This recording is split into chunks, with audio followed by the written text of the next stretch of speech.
Hello and welcome to another update video about XRP. Before we really dive into the microstructure, I think we should actually take a look at the bigger picture. So we open our long-term chart and it's just to give you an understanding of where we are, so it's not so confusing on the smaller time frames. I don't do that in every video, but specifically I believe for XRP it is quite important.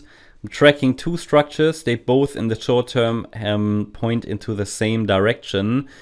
You know, basically that doesn't mean it has to happen, you know, but it means that we have very clear support levels to watch. So we're tracking here on the larger time frame this Elliott wave triangle after in the white count a wave 1 topped in 2018, or in the yellow count a third wave. The yellow count is more bullish because the interpretation of this sideways move as a wave 4 triangle is bullish and could lead to a fifth wave to the upside. I think it all depends on how quickly XRP can work through this pattern, and can this pattern complete before Bitcoin heads into the next bear market. I very much doubt it, so that's why I pointed out the yellow count is a question mark, because we need to complete the C wave of the triangle, which can take some time, and then the D wave. Oh no, sorry, it's the actual D wave in the yellow count. That needs to be completed to the upside, and the E wave down for a higher low. And well, I mean, it takes some time, right? And then we need a breakout to the upside, and we'll see.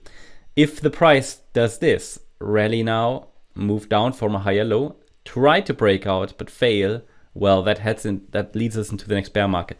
That's too far out anyway. I think we need to focus on this, which is the reaction to our support zone on the chart, which was defined between 37.5 and 52.3 cents.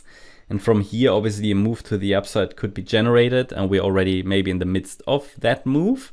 And I'm tracking this either as the D wave of a triangle or the C wave, depending on which wave count it is, either a wave 4 or a wave 2. Bear in mind the white count is the more bearish one, but in the short term they are pretty much aligned because both of them point to the upside in the short term, and we should reach $1.26 as long as certain conditions are met and certain support levels are holding. So this should be reached ideally in the white count, but also in the yellow count before we form another higher low. A breakout point, a direct breakout above $2.06 would basically invalidate a triangle. It would allow for a more direct upside here.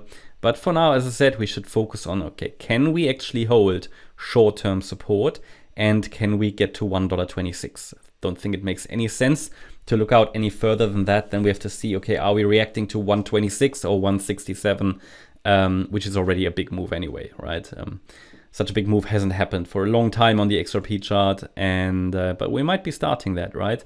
So the price reacted to the orange support region. And if I go to the smaller time frame chart now, you might have noticed I'm tracking an ABC structure to the upside. Here, main scenario is, it's difficult to say what is the main scenario. I mean, it's difficult because we are dealing with, so in both scenarios, you know, I'm watching for higher. As long as we're holding 42.6 cents. I mean, that's really the main scenario. This is the support area for the current wave count. We're watching for higher prices. Any dip into the orange support region might be an opportunity. Just be aware that the rally that we've had so far is only an A wave in 3 waves. So this is a 3-wave rally that we had. So it's not as clearly bullish, but we could get an ABC pullback into the orange support region, which is defined between 42.6 and 52.4 cents. From there, a rally in wave C then to the upside is possible to $1 and beyond maybe. It might get more complex in the subdivisions, but that's sort of roughly what it is. Now it is possible that we're getting one more high and the A wave is a 5-wave move. I explained that in previous videos. If an A wave is a 5-wave move, it gives us more clarity. It's more clearly bullish. Doesn't mean the A wave as a 3-wave move is bearish.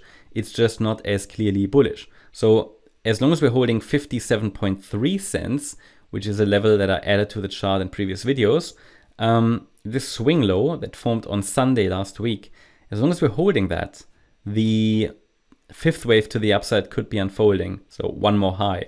But I pointed it out in every signal that I put out on Discord that XRP usually avoids 5-wave movements. I'm nevertheless going to watch for it because I'm happy to be impressed, and also because it would be a bullish signal. But price has again become very choppy. The price just tries to avoid that fifth wave. And at the moment, this could easily be a B wave, which would be further confirmed with a break below 57.3 cents. What would happen then?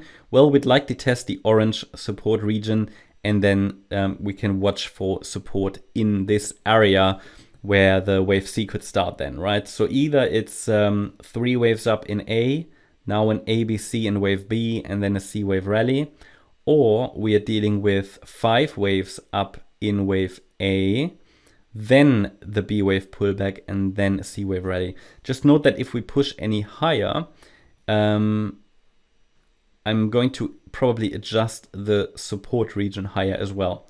So it might not always stay where it is. Well, it will not always stay where it is. But just note that below 42.6 cents, this turns also short-term bearish, because then, yeah, it failed to create a reversal.